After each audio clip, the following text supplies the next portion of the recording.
We are number 69. Three Bros Podcast. Great year. Everybody's here this time. Last time we were minus Chad, which I'm officially, for his sake, retiring Mr. Dithis. I'm upset to do it, but we'll just call him Chad from now on. Gotta change your YouTube thing, though, bro. It's not devastating. That's exactly what you wanted. Yeah, you're what right. Are we calling him now? Just Noru? No, just call him Chad. Oh, okay, well, if you want to keep trolling, I'm all about it. You can do whatever you want. Please, this has been a running joke for too many episodes now. I'm sticking with Sai. I almost ruined it, and I think I have before, but usually it's Conrad for you. I'm going to change it. You let us know. Caleb, full disclosure. All right, so I am Sai. We got Conrad and Chad, obviously. Sure.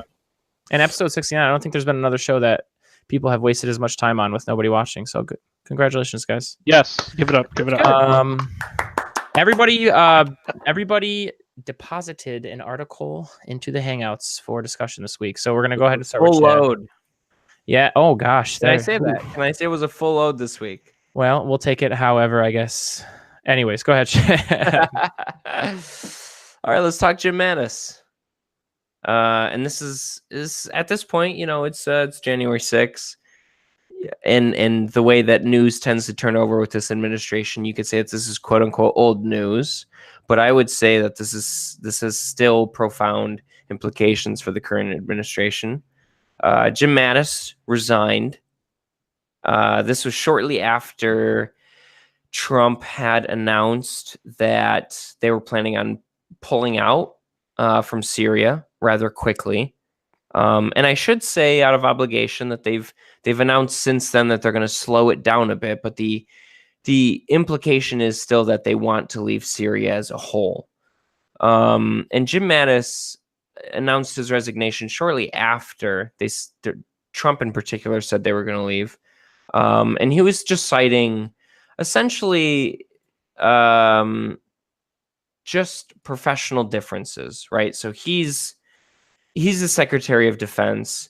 He has obligations not only to the administration, but obviously to the armed services.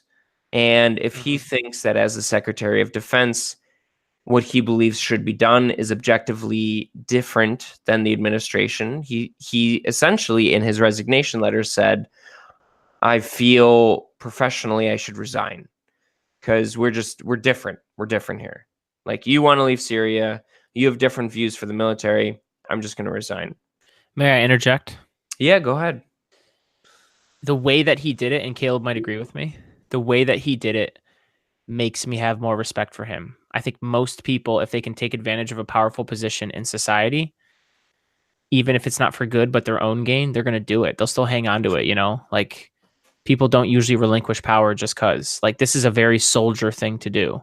To be like, I am not good for the team that I am on, so I should not be here. Like, this is not how the team should operate. That's a very unselfish soldier thing to do.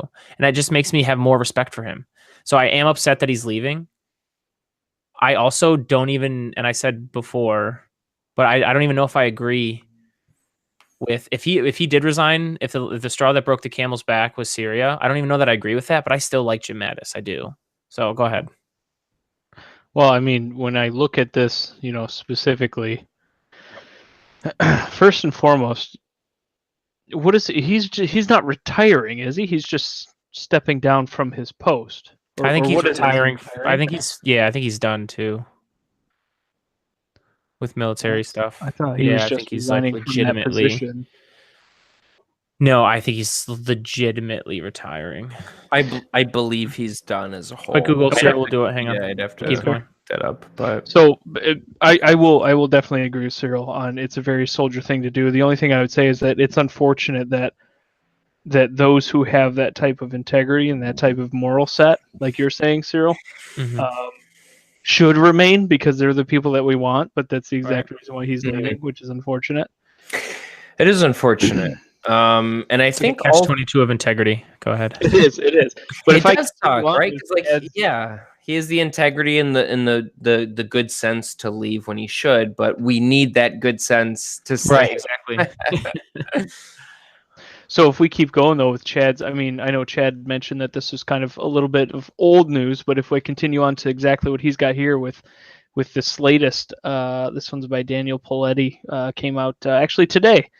Pentagon Chief of Staff becomes third top DoD official to resign in less than a month. Oh, that's right. Rear Admiral Kevin M. Sweeny is resigning his post as Chief of Staff to the Secretary of Defense. So my question now to Chad would be: is are you concerned about the fact that 3 people have resigned top DoD positions at this point? Yes. I also trust the process. I trust that infrastructure works as a whole, even if there are minor temporary absences in terms of leadership. But it is definitely concerning. And what is it about this that's specifically concerning? Level heads.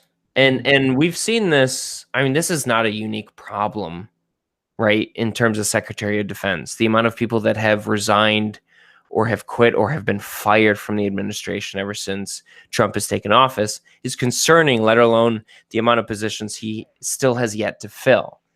Right. So he has a problem with people wanting to be part of administration, let alone strong-headed, level-minded, honorable people. And I think all 3 of us would agree that Mattis was, however you want to talk about his policy, was a very respectable leader, at least in the context of the military.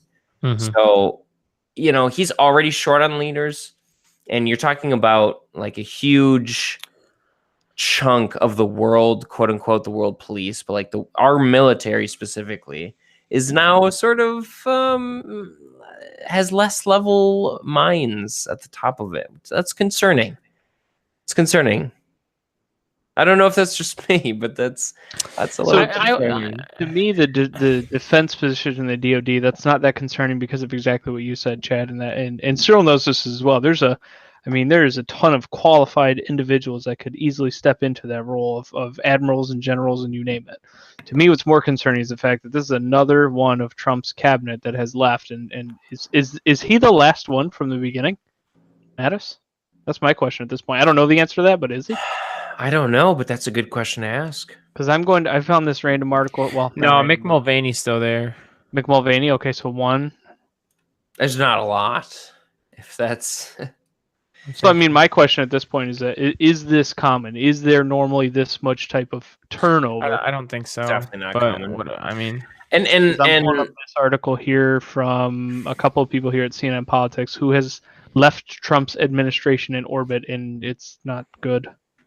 At least looking at it, the original article that I had my attention drawn to was a Yahoo article, which shamefully I'll admit, because typically it's Cyril coming in with the Yahoo, but here we are. It's just an article. Just fucking with you. So Jim Mattis' resignation has conservatives admitting it's time to panic about Trump. That was the name of the article. It was a Huffington Post article, so take that with a grain of salt. But I think that there's definitely a large context to this that is true. Everybody that is a conservative, everybody that's a Republican in our government officially, obviously isn't necessarily on Trump's side. I think a lot of them, if we're being honest, see Trump as like, quote unquote, a loose cannon, somebody that they want to control, that they can try and use for their agenda, but is unpredictable. And now that Mattis is gone, one of these strong-headed, like level-minded voices in his administration is gone. They're like, okay, so who's really running the ship? Especially when you're talking about the military, that's a place to be concerned. So, I think it's not unique. Like, I don't know if you can name another administration where they had this much turnover. And B, specifically because it's Trump in charge, you don't know who's going to be put in next, especially now that there's such a bad taste to being part of Trump's administration. What was that? I watched a role recently.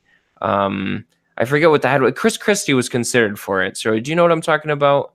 Secretary of State. Was it Secretary of State? No, yeah. Sorry. No, it wasn't. It was Chief of Staff. Chief of Staff, that's what it was. Something that is if you're somebody who is an aspiring politician in DC, you are biting at, I mean, you're chomping at the bit for a chief of staff position, and people are turning away from it because it's the Trump administration. It's just there's just a stigma to it now, and it's just unorganized and chaotic. I watched something in this art. It was in this article, or I clicked on something. I don't know. Where there was video where Lindsey Graham said the mission is to make sure ISIS doesn't come back. Okay, in defense of like keeping soldiers there and stuff. Mm-hmm. It's like, yo, when is the mission done? Like, yo, I don't understand. When is the mission done? Well, why can't we leave a couple hundred people there to just intel collect, and that's it? And we're going to go down a rabbit hole here. That's it. See, yeah, right. This is a different part of the conversation. Should we or should we have not withdrawn from Syria? Go ahead, Caleb. I mean, none of us know the answer to that for sure, obviously. Well, no, we don't. I mean, nobody's a part of the military right now.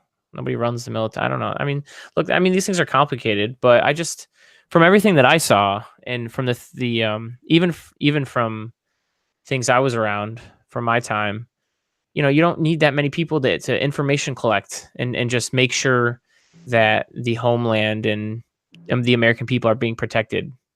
You don't need, boots on the ground and all this stuff. Like, so I want to spend as little money as possible, but still protect Americans, in obviously you can't protect them fully, but maximize it's a delicate line, right, to play with. You want to maximize protection, but at the same time you don't want to spend too much money.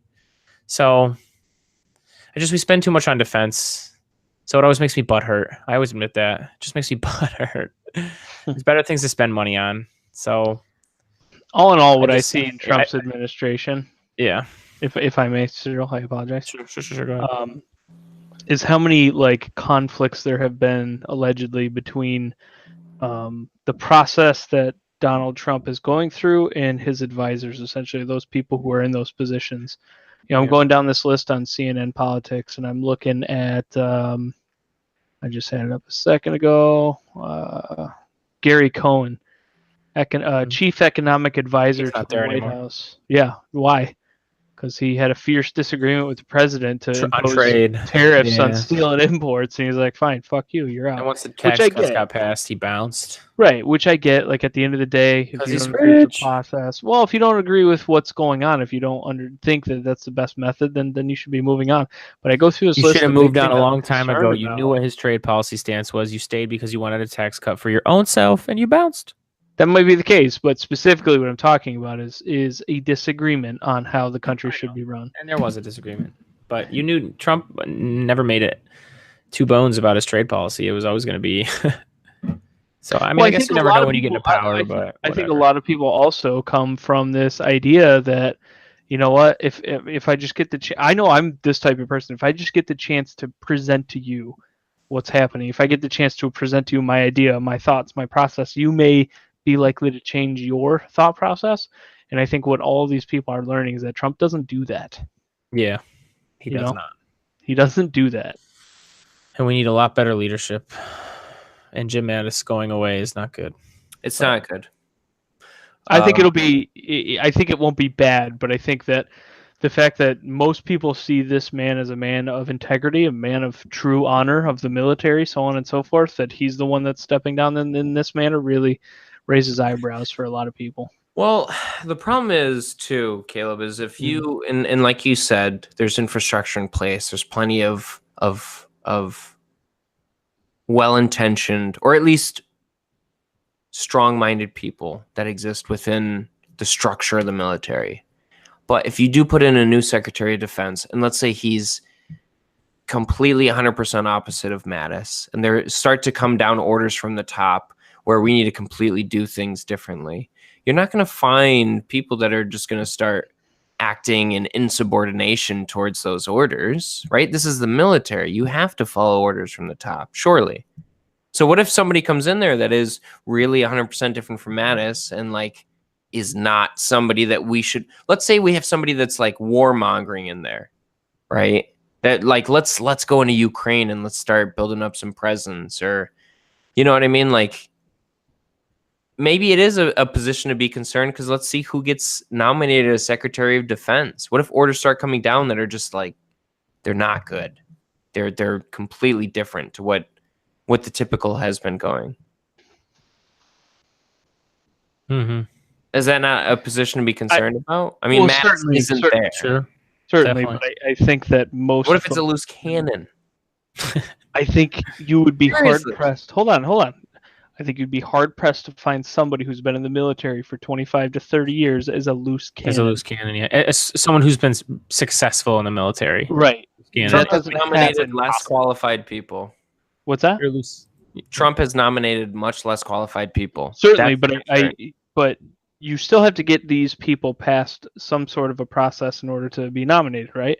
That's true. That's true. There's no way in hell that somebody with no military experience is going to be nominated as a Secretary of Defense. That's fair. There There are just still isn't. checks That would and be- balances. Although he has been putting people into power, sort of subverting the process. So there's Sure, that to but- be concerned about But as well. not as the Secretary of the DOD. Like Not to yet. Cyril's point, how much? Well, that's fair. But to Cyril's point, how much money do we spend on defense? A lot. Too much. That is the big dog A ticket lot. for anybody. That is the fucking big dog Okay. ticket, and you are Too not going much. to make that type of a poor decision. And if it happens, I would be shocked. That's fair. Somebody who's completely out of left field, I would be very much shocked. I'll grant you that. And if it happens, why- it's just more of a point to the fact that he has no idea what the fuck he's doing. I'll grant you that. Another reason why I want government to be strong in support of its citizens, but not strong as far as like the infrastructure itself. Like, Jesus Christ, we need to help people. We don't need to have this huge government that has a president that just declares, well, I think I can just build the wall with the military. I don't even need anybody else. Excuse me, sir? No. All right. Yeah, we can move on to the next one. Yeah, we'll move on to the next one. Rip, General Mattis, thanks for your service. All right, That is 100% true. I love that you said that. I agree. That's a good way to end that. So I read this article. It was like earlier this week, and I went on an emotional roller coaster with it. My goodness. So I'm gonna just read. I'm gonna try to go through as I did, and then I'll just let you guys have the floor on if you have any thoughts when you read it or whatever thoughts on what I said. So the first thing I did was I read the title, obviously, as you do with any link. And the title is Court Rules Government Can Keep Money Seized in Drug Bust Even After Suspect Acquitted. So that immediately makes me go like, that no sound no good. That sound very stupid, right? So don't like that. So my first thought as I start reading it is, so he did nothing wrong and he can't get his money back, right? That's what I'm thinking. I don't know what you're thinking, but I'm like, So I read in the article, Jeffrey Crippen was not entitled to 3 bundles of cash seized by Dover police due to lack of documentation and proof that the money was legitimately earned. President Judge William L. Witham Jr. asserted in a 16-page order. So I'm like, proof the money was legitimately earned? Like, how do you do that with cash? I don't. You can't. That's That's what the I'm point. thinking. Yeah, that's what I'm thinking. Right, that's what I'm thinking. But then I go on to read in the article. It says the court finds it incredible that the money was allegedly loaned in 2013, but then 2 years later, the money would be part of a collection of funds stored in a home that had been broken into multiple times instead of a secure location like a bank. So I'm like, all right, that's a good point. That context matters. He got a loan and somehow he still had the money 2 years later. Like, But how exactly, if I may interject, does the Sure, go judge ahead. say to somebody, I don't think this is Right. legit. I don't like I feel like to me personally that is, regardless of the context, still overstepping a bound. Yeah. There's some sort of a boundary we're overstepping. What do you think? I'm still with you there. This long through the article, I was still with you there. And I pretty much still land in the same spot. But I did read the guy had like 13,000 something amount seized, and he didn't even try to claim any more than 10. So he didn't even want to claim all of it in the first place. So I'm just like, what was wrong with the rest of it that you didn't claim it? I mean, like, I don't want to be the article, and my one of my conclusions was the dude's a criminal for sure, but should the money still be kept away from him? It is entirely. And hang on, really quick, Chad. Once again, I went on a roller coaster of how do I feel about this from title to full read. It wasn't even a long article, by the way. But one of the last things that I thought of was, did the original warrant actually turn anything up that day, right? In that specific moment, in that specific time, that day, did the warrant turn anything up? If it didn't, then you should probably still give him his money back, even if he's sitting in jail. Like you can't just you can't just say on every other day this guy was doing bad things, but on this day when we had a warrant for this and it wasn't there, we can just do whatever we want. Like you can't do that, right? So it's entirely suspicious that he's not able to produce any sort of like it trail for this money. is. But at the same time, like you kicked this dude's door in and you grabbed his cash, and now you're telling him he has to prove it's his. I kind of grind with that a little bit. And if that warrant didn't turn anything up, when I was reading the article, it didn't seem like the warrant turned anything up that day. So it didn't. Just these bundles of cash. It definitely talked about how he was in jail for legitimate like crimes he's committed. But yeah, right. This isn't the most upstanding guy, but still. But that doesn't matter, right? Right. How are we judged in society? How we treat even our work? Here's my issue with it. Yeah. Is Hey, prove this is yours. If the court system itself has the ability to take and not have to prove one way or the other anything, number one, the ability for abuse is easily, I could see how easily that could be rampant, right? Number two is the point of the court system, and the reason why the court, in my opinion, and police officers have to prove everything to a T, and a citizen does not have to do that, is because as a court system, as a police officer, you are supposed to be completely in the right and completely honorable. Right? I'm not requiring my citizen to prove one way or another whether or not he got funds legitimately or illegitimately, right? What I am saying is that you as a police officer, for you to take that money, you have to prove that it was taken or earned illegally. That's, to me, that proof of burden is on the court and the police on the government.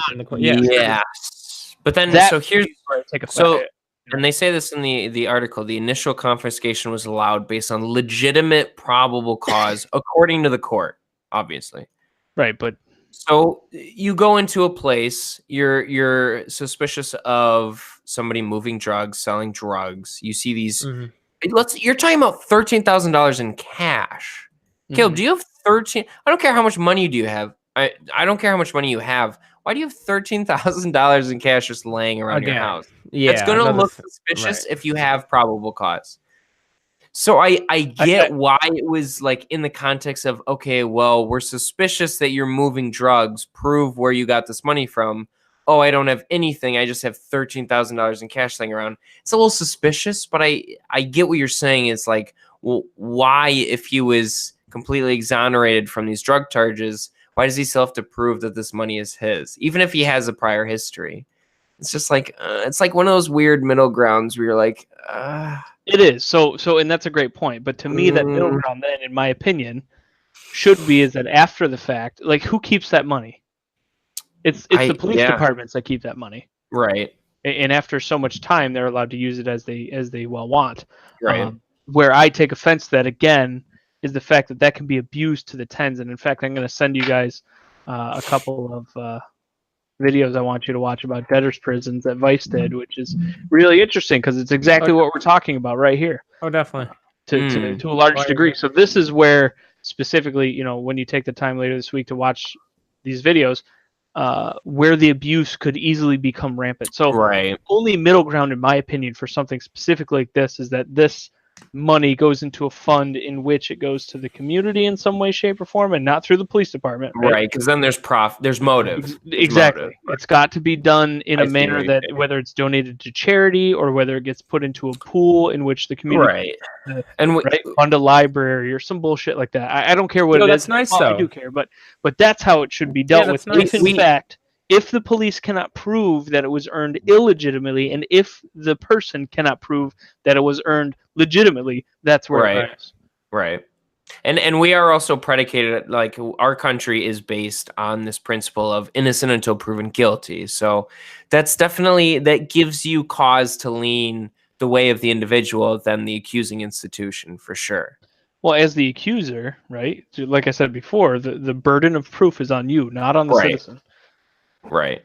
The court keeps things in context. So it's like, but again, there's like potential for abuse there if you set certain precedents. So I don't know if I want to lean more in favor of the individual than I do the state. You know what I mean? And I'm more inclined to lean in favor of the individual usually. So Right. As am I. I would agree with you there. at least in this context. Mm-hmm. Cyril, any additional thoughts on that one? I do have one more. So I was super interested in the article because of the changing way I felt about it as I was reading it. Right. And then because of that, I found it on Reddit, obviously. I think it was in my favorite subreddits are news, because it's literally like no opinion. It's just like, look at this happen. And I'm like, okay. So this was one of them. And I guess it's a little bit of an opinion, but it's a random Delaware article I wouldn't have found otherwise. That's why I like it. So I'm like, okay. So I read the title, felt it's type of way. Got to the end of the article, felt the type of way. Let's see what's in the comments on Reddit. And it was just a whole bunch of people like just definitely only reacting to the title, which I'll do as I'm reading titles. You always think a certain type of way. That's clickbait, right? They're trying to get you to click depending on what the title is. But like, man, the amount of people that it felt like are willing to not read the article, just read the title and just write, and then write a comment. I never write a comment. I could care less. I have my own thoughts and I enjoy my thoughts, and nobody else gets to. So it's the act of not reading the article, just reading the title and just like espousing opinion. I'm like, oh my gosh, like this is not good. Not good. So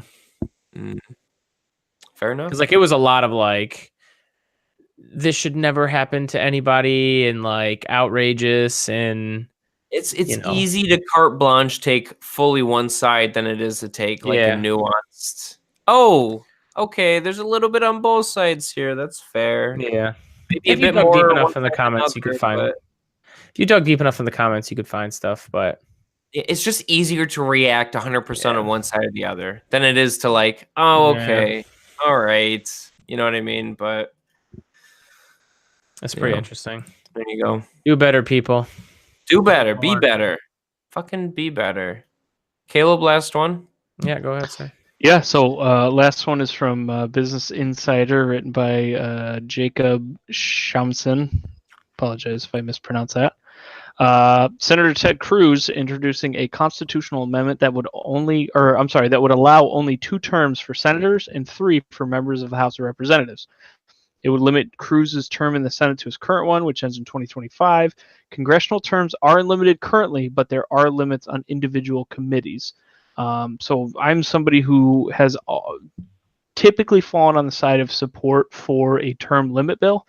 I definitely acknowledge that there are pros and cons to each, but I think that unfortunately at this point, we're leaning towards the cons than we are the pros for a lot of these situations. So personally, I'm kind of in support of this bill right now, but I'm curious to see what Cyril and Chad think. No, everybody is. We've talked about this before. I'm pretty sure. I'm pretty sure everybody in a first, what is it called, first past the post system, whatever the heck, or basically a 2-party political system. Any sane person, regardless of ideology, would say like, dude, term limits are good because it gets fresh blood in there. It shakes things up when things otherwise aren't really that shaken up by a system dominated by 2 like large institutions. Like we push better ways to shake things up, and term limits would do that. So yeah, on its face right now. Go ahead, Chad. Go ahead. And I have pushed back on this before. We've talked about this before in a previous episode. Yeah, I've talked about like if you have term limits, then you do lose, like, regardless of how you feel about the politics, the Bernie Sanders. You know, regardless of how you feel about there's more Bernie Sanders. No, ideally, yes, but definitely.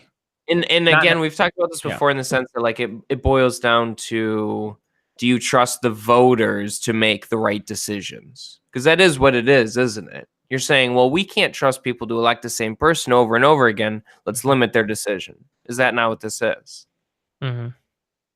Isn't it? Because what's the problem if they're getting voted back into office? I would tell you the problem is the larger institutions that you have with more power, the more corruption you'll have. So if we could, and that's what I was going to say and what I was referencing earlier before we started, if we could have a system that fosters a better environment for competition between parties, we don't need term limits. You're right. Okay. But we don't do that. We don't do that. And so because we don't, it allows only 2 huge institutions of political parties to breed. Literally nobody else is there. And so because of that, corruption happens so easily when you have a hardened wall of power that just isn't there. And it feels like it is for Democrats and Republicans. And there's no threat to either one from the outside. And they both know that. They both play to that. Of course. Democrats don't want to see Republicans go away, and Republicans don't want to see Democrats go away. It's just the game that they play. And they know that if they hold hands just a little bit when it matters, then they can keep everybody else out.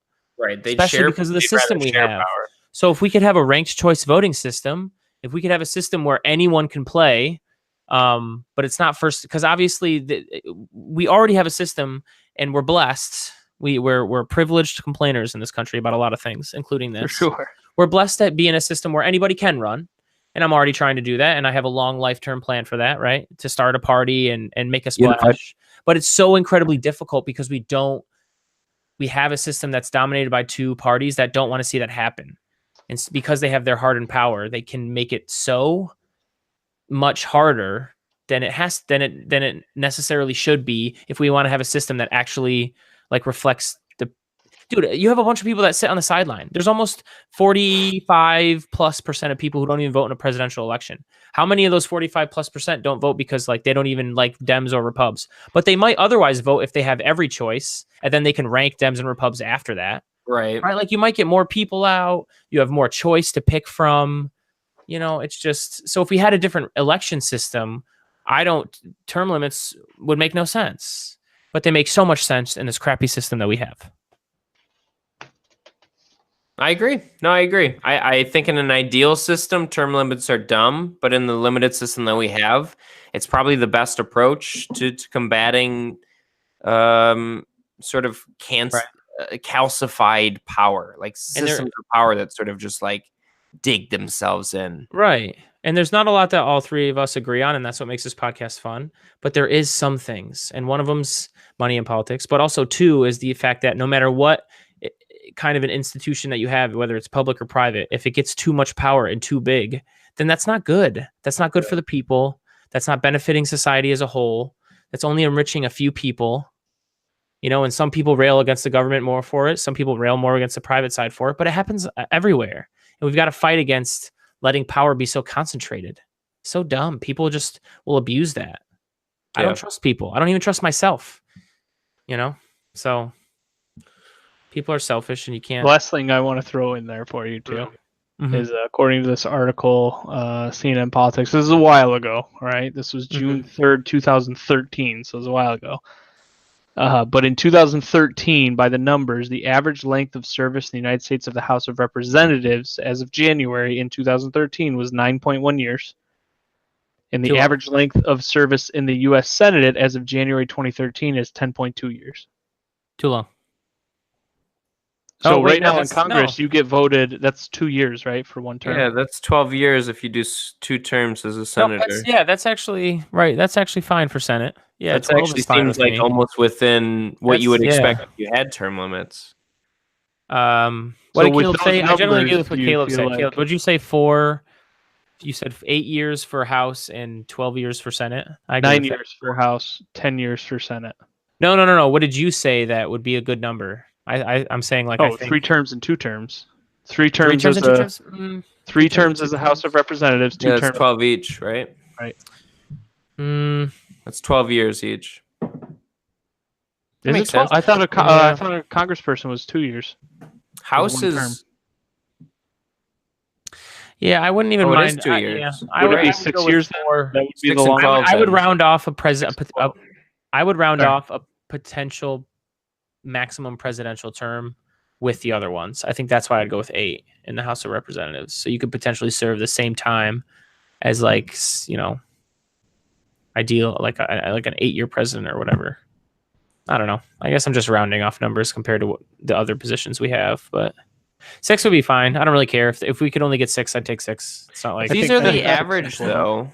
If these are the average amount of years that Congress people tend to serve, then House is that would suggest that term limits wouldn't. House is a little long. 10 years is a little long, as opposed to what, those 6? 8. Fair enough. I was saying. But he's 3. So 4 is significant. And actually, let's go to exactly what Ted Cruz has introduced, and that is, in fact, 2 terms for senators, 3 for reps. Right. So 12 years for senators, 6 years for a representative. He did 3 for. Okay. Right. That's a little short. I don't know. All right. Well, So I'm saying though, So do those numbers make you change your opinion at all? Right. Chad, That's my question at this point. I actually agree with Doesn't Chad. suggest what anything would be different if those are the average No, yeah, numbers we're running anyway. Exactly. That's what I'm saying. Yeah, Right. I agree. I would agree with Chad that, like, especially in the Senate, clearly, maybe it wouldn't do much, but it's still it's I don't know. It's the idea of, and maybe it's just how it's definitely just how I feel right now. I'm letting my feelings dictate, but it's the idea that, like, just something needs to shake up, like the power position these two parties are in. I'm so sick of it, yo. Mm-hmm. So I mean, so my feeling with that would be like something good would come of it, you know, like come on, something. So that, Well, like, let more me ask you change could this. come, at least turnover, maybe. As a general rule of thumb, do you trust Senator Cruz as a politician? I trust any politician in our government isn't trying to, like, destroy the country. They just have an idea of what direction they think would be better for the country. But Let me say, nobody's ever going to take us in a direction that's, like, destructive at all. So yes, on that level, I'd trust Ted Cruz. Really? If he was okay, fair enough. If he I was was going to say, because, like, what do you I- think his motivation is for introducing this bill? Do you think it's just the general well-being of this country? So that's different. Yeah. Well, that's what I'm asking. Yeah. Right. Ted Cruz loves Ted Cruz. He's no different to me than Donald Trump. And he is hell-bent on just his own power, and at least that's what his time in politics has shown to me. This would say otherwise, obviously, maybe in some way. But I don't know. Ted Cruz just had a really tough campaign. I don't know that he could even win a third term. Who knows, man? Like, so there might be like, this makes me look good, which it does because you're trying something. I'll give you credit for it. I don't care if you're an R or D. You're doing something, got you. Here it is. And that's, at least you're trying something. But I also think in the back of his mind, he also can play politics with it, because he's probably thinking Texas is shifting. I'm very conservative, and I just barely won a state against, so, maybe he's thinking he doesn't even want another. Maybe he just wants to run for president again. Who knows? I don't know. So I would generally give him credit for the bill. I would. I they would all too. now are actually in somewhat agreement of term limits. Yeah. I would It's give the him best approach to the current situation that we have. Yeah. I Great disagree episode with for wish episode Ted Cruz would 69. All of us to agree. I wish Wow, Ted it's a Cruz beautiful would submit day. a ranked choice voting bill. That'd be great. But, one thing at a time. Looks like Christmas came late this year.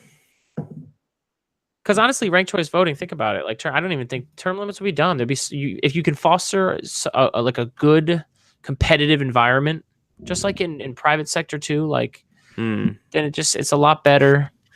Well, I don't think you would. I think most average voters would agree with term limits, and they would agree with ranked choice voting. So Ranked choice voting. If we had ranked choice voting, I would still be about term limits. I wouldn't be so hard. I'd probably be willing to go even 10 years for House and 12 for Senate, because it's hard to win in a ranked choice system. You really have to be responsive to your constituents. Well, that's the thing, though. 'Cause that's the thing you have to ask yourself, Cyril, is if you take ranked choice voting, does that dilute power enough to the point where things don't get done? And I know that's like a question for a whole nother episode, but what the hell? What the hell are we living in now? What the hell things do get done. What? We get 2 We've been 2 to kicking 4 around years. immigration since before God knows when, and we still can't do nothing. The government's shut down because of it. What's getting done? Well, Maybe right now I think is a little unique, but you do get 2 to 4 years every so often of a party being completely in control of the houses of government. I don't know. Do you remember the Gang of Eight? The gang of 8 Republican senators that were ready to compromise on immigration, give Dreamers legal status in exchange for like a whole bunch of money for border security, blah, blah, blah, blah, blah. I don't remember if this was late Bush or early Obama years or when it was. But these 8 Republicans came out for compromise on immigration, and we were close to getting something done. And they got tarred and feathered by the conservative base for it. Absolutely eviscerated, and nothing moved forward. Right. Now add another party into that mix. You see what I'm saying?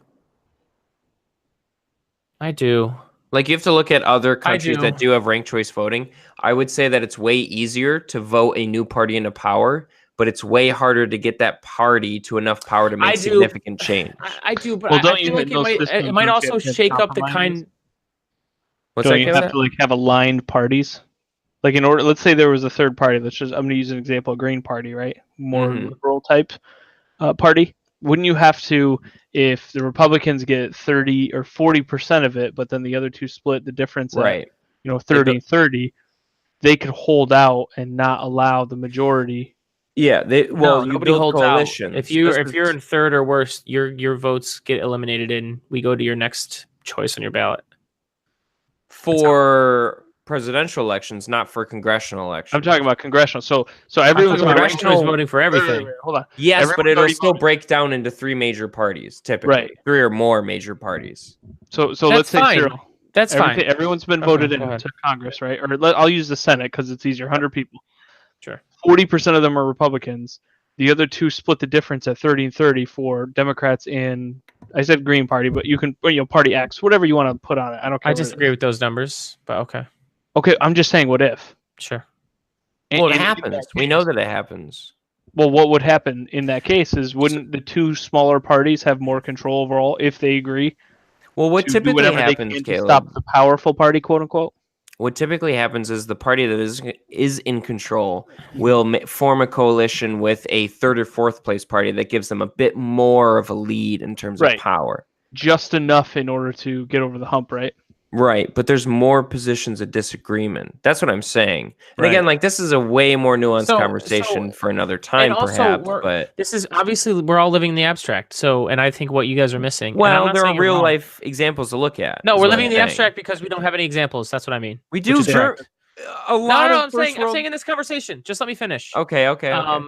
As we deal here in the abstract, this kind of breaking up and fostering more of a competitive nature and like more parties would also break down the just crazy amount of they know they have power no matter what inside of 2-party system. Okay, that also matters. And so you might have people who more represent the actual constituents of their district who are also more willing to like compromise and like because. Just be the way that government used to be 40 years ago, 50 years ago. It was more generally getting things done. Now it's so like, dude, like nothing. Dude, it's would you rather have all or nothing, or would you have some of something? You know what I'm saying? That's what you're talking about here. Because you're talking about a power that's going to have full control or not control at all. I want to at least make an effort, even if it fails. If ranked choice voting doesn't break the 2-party system, fine. But let's make an effort. Okay, that's what I'm saying. So then why wouldn't we do it? Right. That's good. You're talking about you're talking about the dilution of power. Maybe you get more agreement, but less gets done. Does that make? I was getting nuance because you did with some arguments, and so I threw mine in. Sure. But then let's erase all the nuance and get to let's just do it because it'd be better. Whether it's perfect, that's fine. I agree. I agree. I think less like structures of power that feel like they can't be touched, the better. Yeah. Right. I would agree. It's just not always, the grass isn't always greener. It's just a little harder to cut. Oh, I use that term all the time. That's fair enough. It's a little different to cut, I should say, but yeah. That's about it. That's where we'll leave it. Appreciate the time. Absolutely. It's always a blessing to discuss with you guys. Beautiful. I did want to talk about a Trump tweet that was in all caps New Year's Day, but you can go ahead if you want. Let's just avoid it. Let's just do an excuse me what. Go ahead, brother. Come on, do it. Be its own separate thing. It's all good, yeah. Okay, all right. Hey, we'll tuck that away for the next one then if you want. That tweet was amazing, though.